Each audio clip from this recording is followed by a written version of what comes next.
Nang ahas na saktan ng aking ama.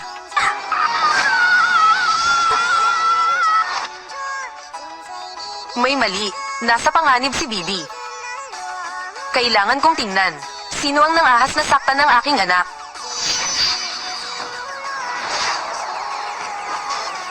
Anong tinutulala mo dyan?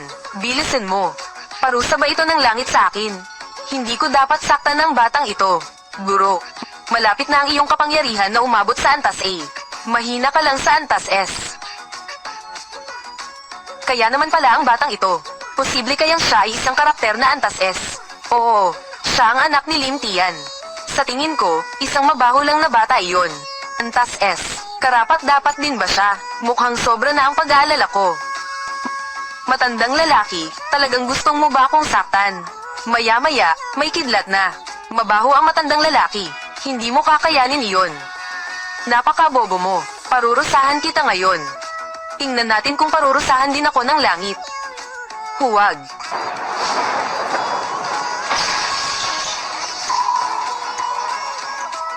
Parurusahan nga pala ako ng langit. Matanda, binalaan na kita. Si Xiao Chen. Imposible ba? Imposible. Isang Diyos nga ba siya? Hindi pwede. Isa lamang siyang manggagawang migrante na nagkaanak ng isang mabaho. Paano naman siya magiging Diyos? Siguradong isang pagkataon lang iyon. Ikaw, basta't patayin mo lang siya. Bibigyan kita ng 5 milyong dolyar. 10 milyong dolyar. Huwag mong saktan si Bibi. 10 milyong dolyar. Masyado ng marami. Ang batang ito ay maaaring magdulot ng matinding kalamidad. Kailangan natin itong lipulin para matulungan tayong makatawid sa antas A. Chu. Talaga kang ang baliw. Maglalakas loob kang saktan ng isang bata. Basta't lumalakas ang kapangyarihan ko. Gagawin ko yun. Anong problema roon? Chu, hindi pwede. Tigil. Ang bata ay kakaiba. Bumagsak na ang kidlat. Kung may gustong pumatay sa kanya, magkakaroon kayo ng malaking problema. Tama na. Master, talaga pong sa tingin ninyo ang batang ito ay isang Diyos.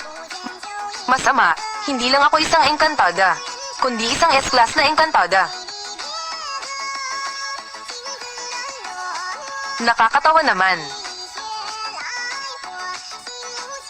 Chu, tumigil ka na. Parating na ang kulog at kidlat. Tumigil ka na. Kulog at kidlat, hindi ako naniniwala.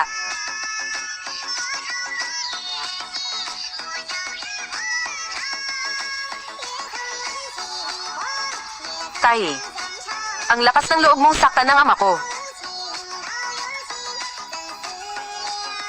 Anong nangyayari? Masama ito, bumalik na ang lakas niya. Sugpuin agad. Ano pa ang hinihintay ninyo? Gamitin ang inyong kapangyarihan para pigilan ang bata.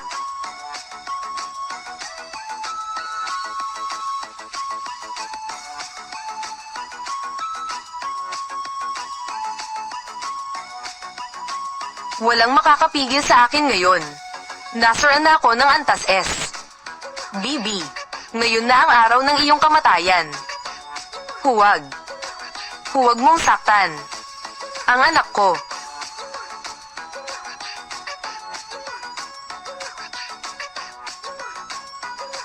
Sino ang mangangahas na saktan ng anak ko?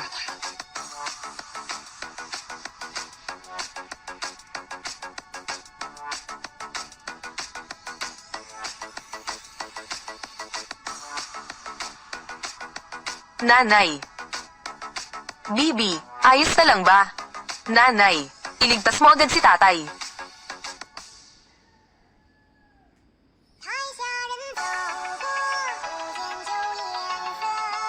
Ayos na lang ba? Ayos na ako.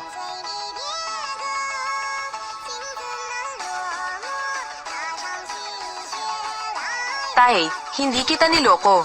Si nanay ay isang diwata talaga. Kaya ako at ang Diyos ang ito. Talagang naging isang matamis na gabi. Kanina lang, ininis ninyo ang anak at ang asawa ko. Dumating na ang santa.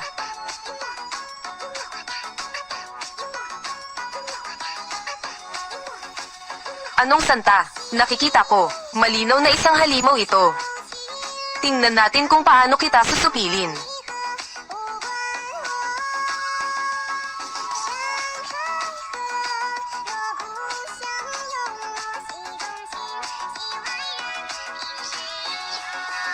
Ayaw mo bang mabuhay? Ikaw. Bakit ganito? Bakit hindi ako makagalaw? Ano ang ginawa mo sa akin? Nangahas kang manakit sa anak ko at sa asawa ko. Parurusahan kita. Ibabahagi kita sa impyerno. Santa, huwag po. Santa.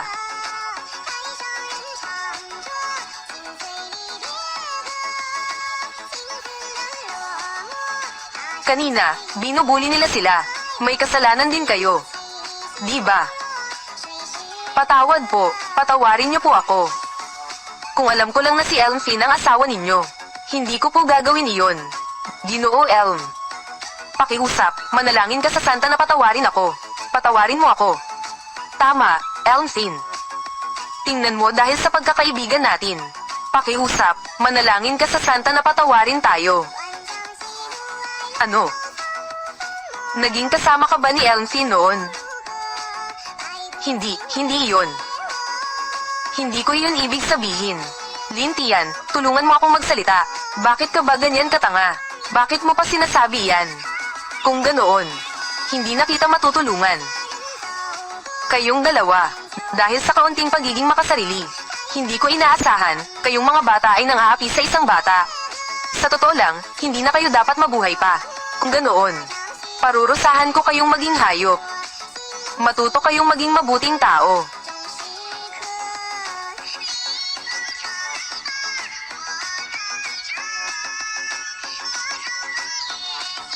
Naging manok na sila.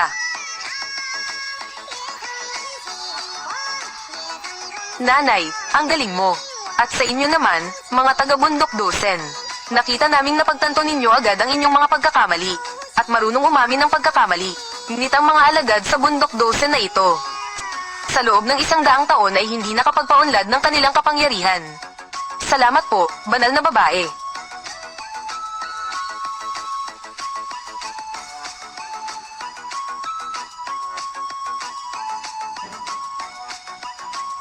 Nanay, nakakuha na po si tatay ng $1 bilyong. Pwede po ba akong sumama kay Papa? Bibi. Mga engkanto tayo. At tayo. Hindi pwedeng makasama ang mga ordinaryong tao. Sige, umuwi na tayo. Ayoko. Hindi ko kayang iwan si tatay. Pero ikaw ay isang magandang Diyos. Kailangan mong sumunod. Tara na. Sandali, hintay. Alam ko na, ako ay tao. Hindi ako karapat-dapat sa'yo. Pero, si Bibi ay anak ko. Hindi ba siya pwedeng manatili? Kailan ko ba sinabing hindi ka karapat-dapat sa akin? Kung hindi. Nung gabi, 10 taon na ang nakakaraan. Hindi ko sana. Hindi kita sasamahan sa kama. Lasing ka noong araw na iyon. Ako'y isang Diyos. Paano ako malalasing? Ibig sabihin, talaga mo ba akong gusto? Hindi ko naman sinabi yan. Ang aklat na ito ng paglilinang. Dalhin mo at basahin mong mabuti. Tiyak na magiging immortal ka. Si Bibi at ako ay naghihintay sa iyo sa langit. Kaya mo yan. Tay, hihintayin kita.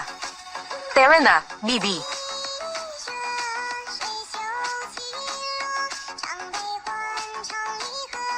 Susubukan ko.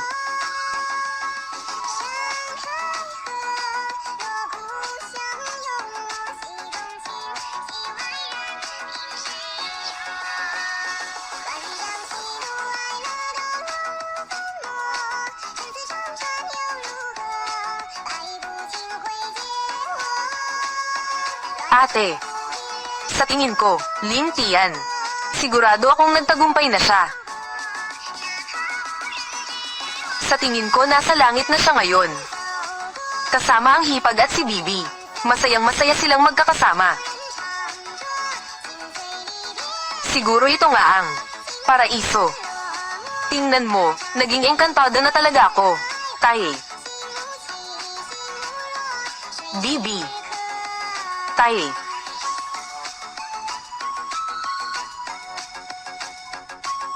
Hinihintay kita ng 3 taon. Nagtagumpay ka. So, pagkatapos nito, maging magkasintahan ba tayo? Huwag mong sabihin ang mga kalokohan. Bibi, talagang namimiss kita ng sobra.